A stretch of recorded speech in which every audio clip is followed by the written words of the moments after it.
व्यास काशी रामनगर वाराणसी आज आपसे छोला भात और अचार की बात करेगी।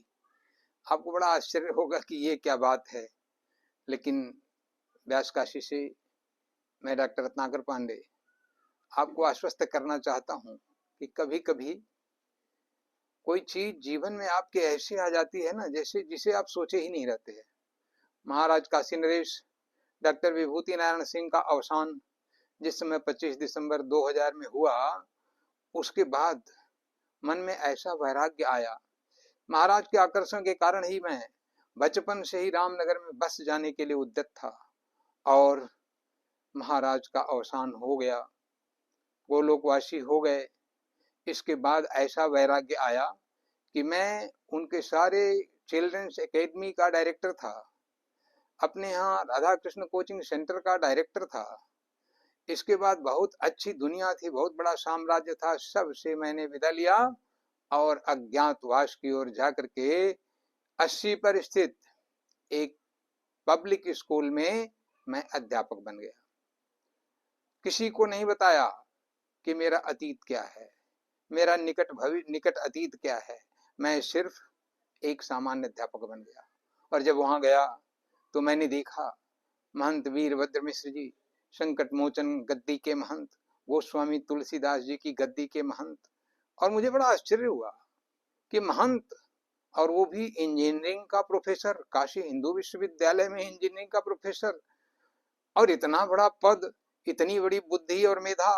और उसके बाद उनका कर्म क्या था? स्वच्छ गंगा अभियान। अब ये सब चीजें आश्चर्य से भरी थीं। बहुत बड़े बड़े पदों पर अच्छे अच्छे कुलों में उत्पन्न लोग कभी कभी इतना दूर तक प्रकृति के संरक्षण की बात नहीं सोच पाते। लेकिन महंत वीरभद्र मिश्र के पास मैं एक दिन डरते डरते उनके पास गया और देखा कि ऑस्ट्रेलिया के राजदूत आए हुए थे। कई विदेशी राजदूतों से, विदेशी लोगों से स्वच्छ गंगा अभियान को लेकर के महंत वीरभद्र मिश्र जी की, और यहाँ तक कि एक बार जो बिल क्लिंटन भी आए थे, तो ताजमहल जब देखने आए थे तो वहां वीरभद्र मिश्र जी को काशी से स्पेशली बुलाया गया था कि ऐसा कौन व्यक्ति है पर्यावरण का पुरोधा जो स्वच्छ गंगा अभियान के लिए लगा हुआ है। मैं उनके पास गया, राजदूत जी बैठे हुए थे, लेकिन महंत वीरभद्र मिश्र जी अपने पौत्र पौत्रियों को शिक्षा दे रहे थे, पढ़ा रहे थे, और उनके किसी क्वेश्चन को 10 सेकेंड भी वो टाल नहीं रहे थे। अपनी बातें राजदूत से कट जाती थीं। और जब मैं वहां बैठे बैठे राजदूत महोदय चले गए तो संकट मोचन महंत जी पूछे कि आपका? मैंने कहा महाराज मैं क्या परिचय दूं। काशीराज डॉक्टर विभूति नारायण सिंह के पास ध्रुपद मेला के बारे में आप अगर बात कर रहे थे किला में, तो वहां कुर्सी के बगल में मैं ही खड़ा था। आपका ध्यान मेरे पर नहीं गया होगा, लेकिन मैं वही रत्नाकर पांडे हूं। आपसे इसलिए सिर्फ मिलने आया कि वह ऐसा व्यक्तित्व कौन है जो इतनी बढ़िया इंजीनियरिंग की मेधा रखा हुआ, उनके बच्चे डॉक्टर इंजीनियर, उनके बेटे भी विश्वम्भर नाथ मिश्र जी भी इस समय काशी हिंदू विश्वविद्यालय के प्रोफेसर हैं। और इधर इतनी बड़ी गद्दी, गोस्वामी तुलसीदास जी की हैरत अंगेज गद्दी, जिसने दुनिया को इतना लोक लुभावन रामचरितमानस दिया, ऐसी गद्दी के महंत। और आपका कार्य प्रकृति का संपोषण। मैं आपको देखने चला आया। और महंत जी, आपके इतने जो बच्चों की श्रृंखलाएं 21 मार्च को आप लगवाते हैं, और उन श्रृंखलाओं में मैं शरीक भी हुआ उसी पब्लिक स्कूल के माध्यम से, क्योंकि वहां मैथ का टीचर हो गया था, छद्मवेश में था। एक तरह से मैं अज्ञातवास में था, अपनी सारी रामनगर की दुनिया, व्यास काशी की दुनिया छोड़कर वहां गया था। महंत वीरभद्र मिश्र जी से जब मैंने कहा कि इस अभियान को जन जन में पहुंचाने के लिए हमें इंटर कॉलेजों में, डिग्री कॉलेजों में जाना होगा, उन्होंने तपाक से बोला कि आप जाइए। मैंने कहा मैं जाऊंगा। उन्होंने कहा खर्चा कौन कैसे होगा? जो खर्चा पड़ेगा वो कैसे? मैंने कहा अपने से वहन करूंगा, क्योंकि यह एक व्यक्तिगत कार्य आपका नहीं है। जो स्वच्छ गंगा अभियान है वह सार्वजनिक कार्य है। और मुझे झट उन्होंने अपने पैड पर एक प्रमाण पत्र दे दिया कि संकट मोचन फाउंडेशन की तरफ से रत्नाकर पांडे जी को मैं भेज रहा हूं। सुहित जनों से प्रार्थना है कि इनका सहयोग करें और इनकी बातों को सुने। मैं अब इतना बड़ा प्रमाण पत्र पा गया था, बड़ा उत्साहित था, लेकिन अपने साथ एक छोटा बच्चा 10th क्लास का था, सजेंद्र यादव, और उसको लेकर के मैं सोचा कि चलूं कहाँ। तो एक अशोक इंटर कॉलेज बबुरी में, चंदौली में है। मुझे लगा कि सम्राट अशोक से बड़ा लगाव है, हर चीजों को पंडित लोग ना किसी न किसी लगाव से, कोई चीज पहनेंगे तो मंगल को पहनेंगे, बुध को पहनेंगे, बृहस्पति को पहनेंगे, शुक्र को पहने। तो मैंने सबसे पहला अभिभाषण का प्रस्ताव अपने मन में उसी अशोक इंटर कॉलेज को लिया। वहां पर सुबह सुबह हम लोग बिना खाए पिए निकल गए और 8 बजे सुबह इंटर कॉलेज पर पहुंच गए। वहां भी 10 बजे से विद्यालय को खुलना था और मुझे लगा कि अब हम प्रिंसिपल साहब से कैसे कहेंगे कि हम इस स्वच्छ गंगा अभियान में आए हैं। तो ऐसा करो सजेंद्र, चलते हैं, उनके घर पर ही मिल लिया जाता है, नजदीक में ही 2 किलोमीटर पर घर था। और गए तो वहाँ प्रिंसिपल साहब तैयार हो रहे थे कॉलेज आने के लिए, और उन्होंने देखा कि पूछा, और महंत वीरभद्र मिश्र जी का नाम, गोस्वामी तुलसीदास जी की गद्दी का नाम सुनते ही इतना आदर, इतना सम्मान। मैं सामान्य वेश में था, कोई बहुत ऐसा नहीं था कि पांडित्य वेश में कोई अपना टीका फटीका लगाया हूं, ऐसा कुछ नहीं था। लेकिन वहां पर मुझे तुरंत छोला, भात और अचार, उन्होंने कहा जो बना है पंडित जी आप खा लीजिए, क्योंकि आप सवेरे से चले होंगे, रामनगर से चले होंगे, यहाँ आने में आपको समय लगा होगा, मैं समझ सकता हूँ बातों को। और उन्होंने इतना स्वादिष्ट भोजन, मैं कह सकता हूँ कि it was a very rich breakfast in my life. अपनी फिएट कार निकाली और बड़े सम्मान के साथ अपनी ड्राइविंग करते हुए कॉलेज पर मैं 8 बजे पहुंच चुका था, और जब 10 बजे उनके साथ पहुंचा तो उन्होंने शायद फोन कर दिया था या जो भी था, सब जगह जहां भी फील्ड्स वगैरह थी उसमें सब जगह वृक्षों की संरक्षणा करें, पशुओं की के ऊपर ममता करें, ये सब जो स्लोगन हैं उसकी लिखी हुई तख्तियां लग गई। जैसे लग रहा कि कोई मुख्यमंत्री और राष्ट्रपति महोदय आ रहे हों। विद्यालय चारों तरफ से सज गया। ये था हम लोगों के सम्मान का एक स्वच्छ गंगा अभियान की तरफ पहला कदम का की अनुभूति हमारी थी।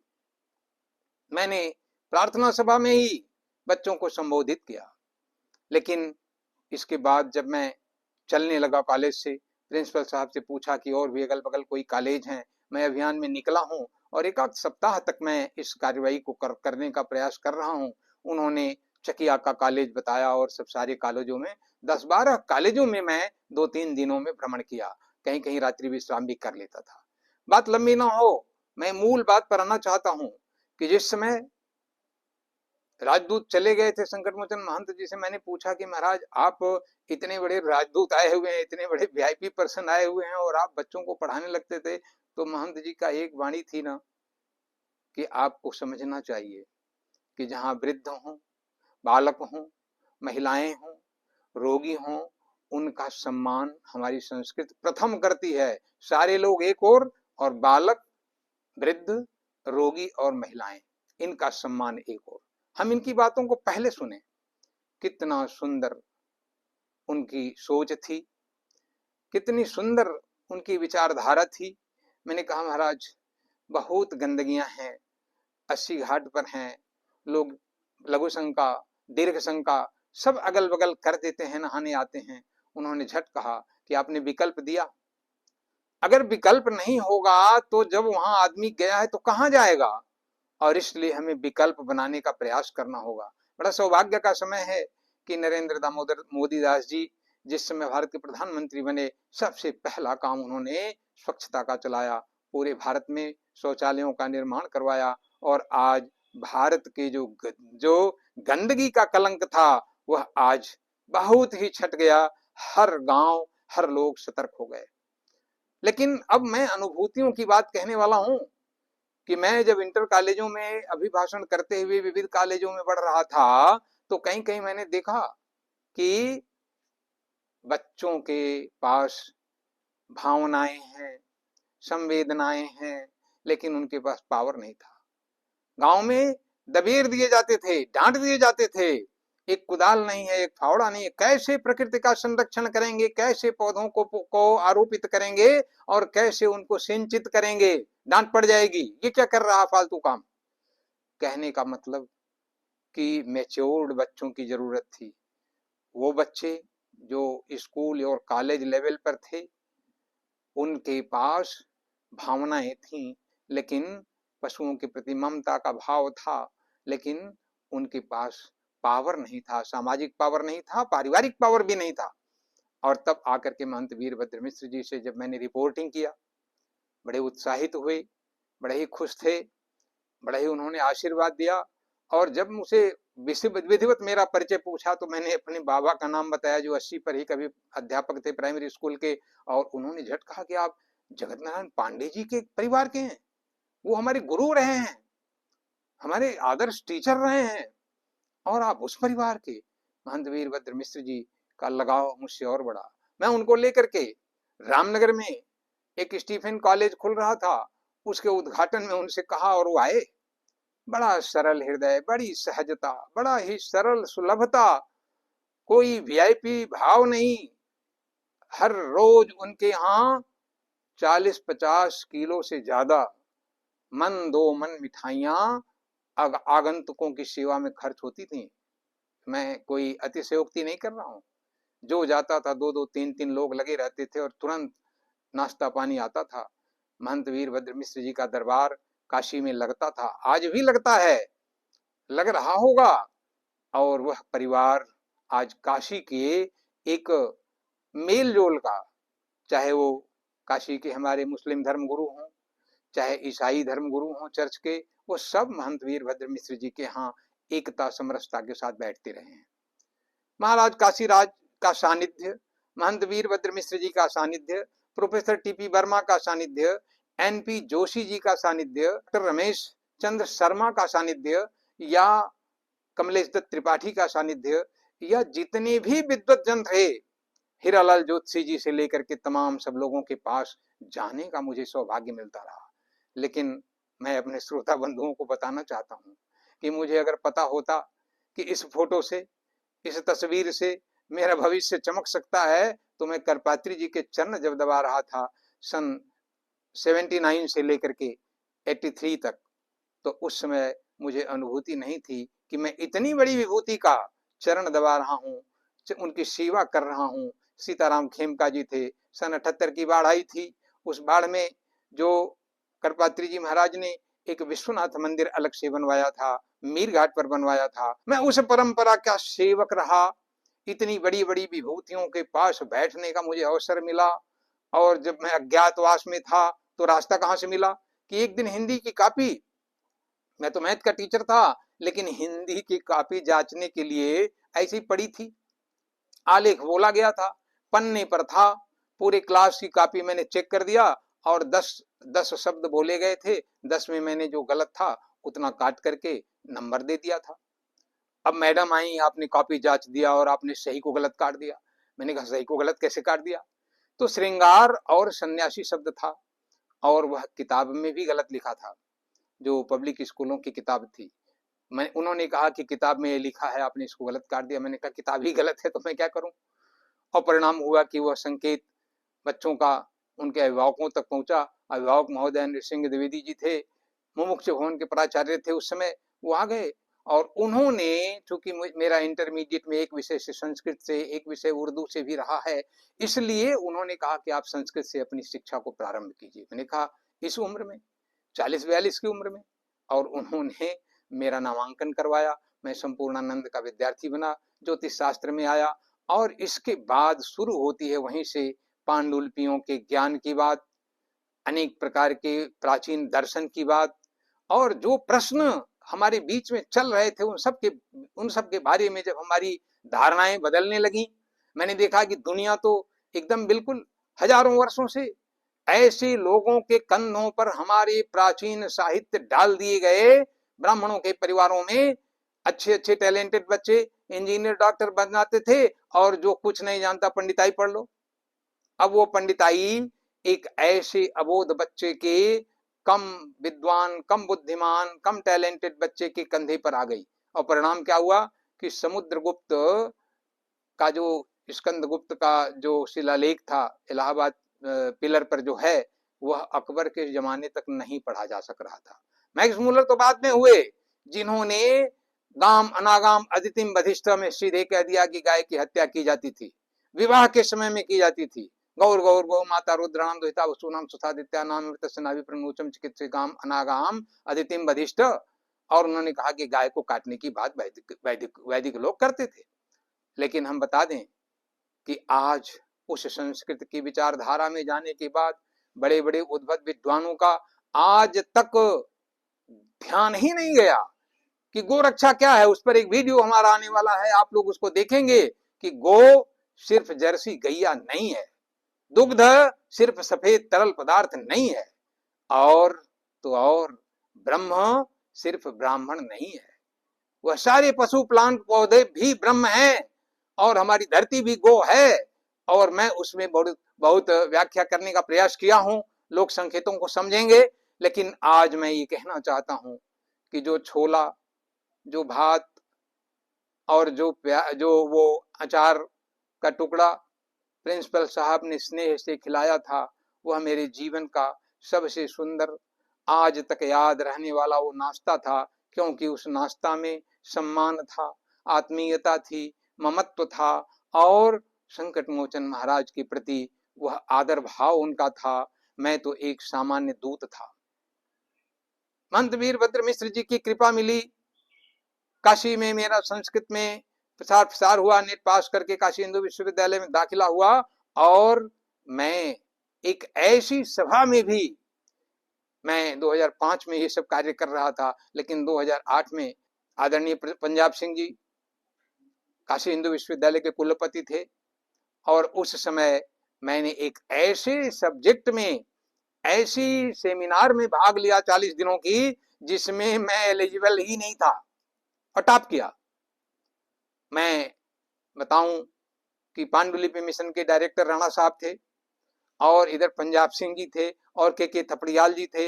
ये तीनों काशी हिंदू विश्वविद्यालय की सेंट्रल लाइब्रेरी, गायकवाड़ लाइब्रेरी में वो कार्यक्रम हो रहा था 40 दिनों का, दिसंबर 2008 से जनवरी तक चलना था उसको, 40 दिनों का। उसमें मैं एलिजिबल नहीं था, लेकिन मैंने हट किया कि मैं इस कार्यक्रम में एक दर्शक के रूप में, एक श्रोता के रूप में रहना चाहता हूं, बैठना चाहता हूं। पांडुलिपियों की जहां बातें होंगी, जहां हमारी प्राचीन लिपियों में किस प्रकार से अवरोध आए, प्रक्षेप आए, इनकी बातें होंगी, मैं उसमें बैठना चाहता हूं।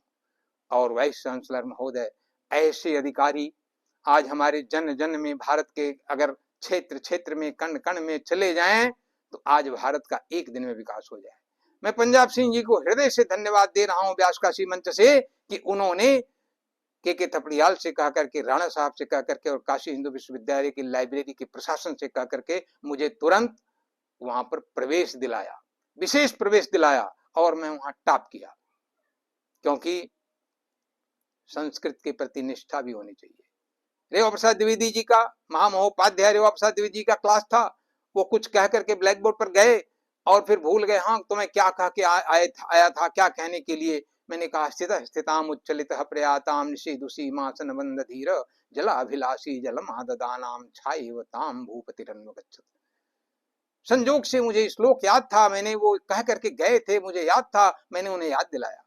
और महामहोपाध्याय जी ने कहा कि मुझे बड़ी खुशी है कि विद्वानों का चयन इस 40 लोगों के समूह में हुआ है, जबकि मैं ही केवल एक ऐसा व्यक्तित्व था वहां जो संस्कृत की उस अर्धाली को पूरा कर दिया था।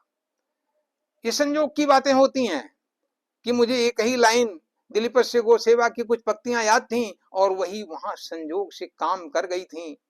हम सब वहां पर कितने विद्वान थे सब हम जानते थे। कहाँ महामहोपाध्याय रेवा प्रसाद द्विवेदी जी, पीढ़ियों से चली आती उनकी परंपरा, संस्कृत के प्रति समर्पण का भाव। मैं एक संदेश इन बातों से यही देना चाहता हूं कि मेरे नौजवान श्रोता बंधुओं, व्यासकाशी के इस चैनल पर आप लोगों ने जो समय दिया है, आप बस प्रकृति की सेवा में एक कदम आगे बढ़ाइए। आप देखेंगे ना कि अगर एक पौधा भी आपके बगल का सूख रहा है, आपने उसको पानी दे दिया तो आपको कई हजार गुना देगा। राजा की परिभाषा ये नहीं थी, राजा की परिभाषा महाभारत में दिया कि जिससे लोग रंजित हो जाएं, खुश हो जाएं, प्रसन्न हो जाएं। और जिस दिन आपके अगल बगल का पड़ोस का जीव जंतु, नदी नाला पोखर तालाब भी प्रसन्न होने लगेगा, आप राजा हो गए। मैं इतने ही कहना चाहता हूं कि प्रकृति के संरक्षण के प्रति आपका एक कदम अगर आगे बढ़ जाएगा, उसको क्षत होने से अगर आप बचा लेंगे तो आप क्षत्रिय हैं।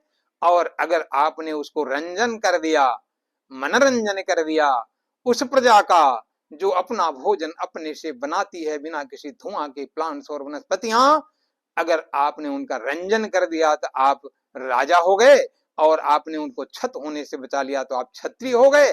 और वो सब ब्रह्म हैं, सभी यज्ञ के स्वरूप हैं कि हम सब लोग मनुष्य वनस्पतियों पर आधारित है और वनस्पतियां मनुष्य पर आधारित हैं। वो कार्बन डाइऑक्साइड का शोषण करती हैं, हम ऑक्सीजन चाहते हैं, हमको चाहिए। तो आप ना बातों को समझिए। गर्मी का दिन है, आपके अगल बगल पास पड़ोस में जो भी तालाब हों वो गहरे हों, उनमें जल का संचय हो। छोटे छोटे वृक्षों के शावक वृक्ष जो हैं उनकी भी जो जड़ें हैं वो पानी पा सकें, और ये तभी होगा कि जब आप उनके लिए जल संचय करेंगे, आपके खेतों में जल रुकेगा, बह के चला गया बरसात का जल। तो इसके लिए हमको संक्षेप में थोड़ा सा यही करना है कि हम प्रकृति के संरक्षण में लग जाएं। और गो का जो हमारे वीडियो में आने वाली वीडियो में बात बताई जाएगी कि गो का व्यापक अर्थ पृथ्वी ही था।